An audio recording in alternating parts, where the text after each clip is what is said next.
বেশ কয়েকদিন ধরে সামাজিক যোগাযোগ মাধ্যমে প্রচারণা চালিয়ে ঢাকার বিভিন্ন জায়গায় পোস্টার দিয়ে মার্চ ফর খেলাফত নামে নিষিদ্ধ সংগঠন হিজবুত তাহরির যে মিছিল করেছে, তাতে করে পতিত আওয়ামী লীগ ও বাংলাদেশ বিরোধীরা নেতিবাচক প্রচারণার সুযোগ পেয়েছে বলে মনে করেন আন্তর্জাতিক সম্পর্ক বিশ্লেষকরা।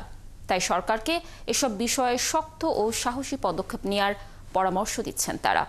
বাংলাদেশ বিরোধীরা দেশকে অস্থিতিশীল করতে জঙ্গি গোষ্ঠীকে সহযোগিতা করছে কিনা তাও খতিয়ে দেখার আহ্বান তাদের। পারভেজ রেজার রিপোর্ট।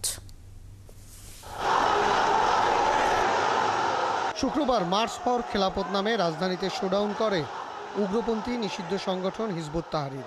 এর আগে প্রায় এক সপ্তাহ ধরে রাজধানী জুড়ে ব্যানার, পোস্টার ও সামাজিক যোগাযোগ মাধ্যমে বাধাহীন প্রচার চালায় দলটি। এভাবে আইনশৃঙ্খলা বাহিনীর প্রতি চ্যালেঞ্জ ছুড়ে দিয়ে হিজবুত তাহরিরের এই কর্মসূচিকে ঘিরে আন্তর্জাতিক পরিমণ্ডলে দেশবিরোধী প্রচারণা শুরু করেছে একটি মহল। বিগত দিনে ক্ষমতা টিকিয়ে রাখতে আওয়ামী লীগ জঙ্গিবাদের যে বয়ান দিত, হিজবুত তাহরিরের এই কর্মসূচি সেই বয়ানের পালেই হাওয়া দিয়েছে। তাই আন্তর্জাতিক সম্পর্ক বিশ্লেষকরা মনে করেন সরকারকে এ বিষয়ে কঠোর পদক্ষেপ নিতেই হবে।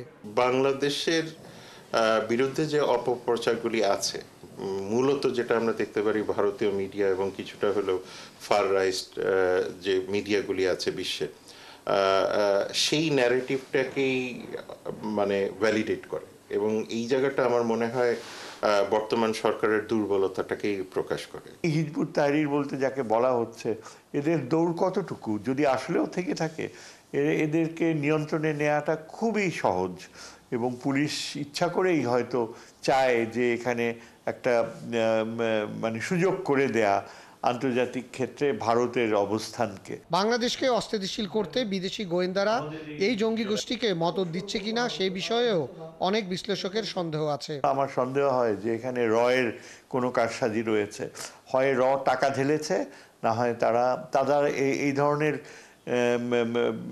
প্রক্রিয়া বাস্তবায়নে সিদ্ধহস্ত, অতীতেও তারা করেছে। বর্তমান সরকার এই জায়গাতে যদি বড় রকমের ভূমিকা না রাখতে পারেন, নিশ্চিতভাবেই যারা বলছেন যে বাংলাদেশে বিভিন্ন রকমের এক্সট্রিমিস্ট ফার রাইটিস্ট গ্রুপগুলি তৈরি হবে এবং বাংলাদেশের যে গণতান্ত্রিক প্রক্রিয়া সেটাকে ব্যাহত করবে। আওয়ামী লীগ বিগত দিনে বলে এসেছে তারা ক্ষমতায় না থাকলে দেশ জঙ্গিদের দখলে চলে যাবে। তাদের সেই বয়ান বাস্তবায়ন করতে এখন নানা অপতৎপরতার শঙ্কা আছে। সরকার তার গোয়েন্দা নেটওয়ার্কের মাধ্যমে এই জঙ্গি গোষ্ঠীকে দমন করতে না পারলে আন্তর্জাতিক অঙ্গনে দেশের ভাবমূর্তি ক্ষুণ্ণ হবার আশঙ্কা করছেন অনেকে। পারভেজ রেজা, ৭১, ঢাকা।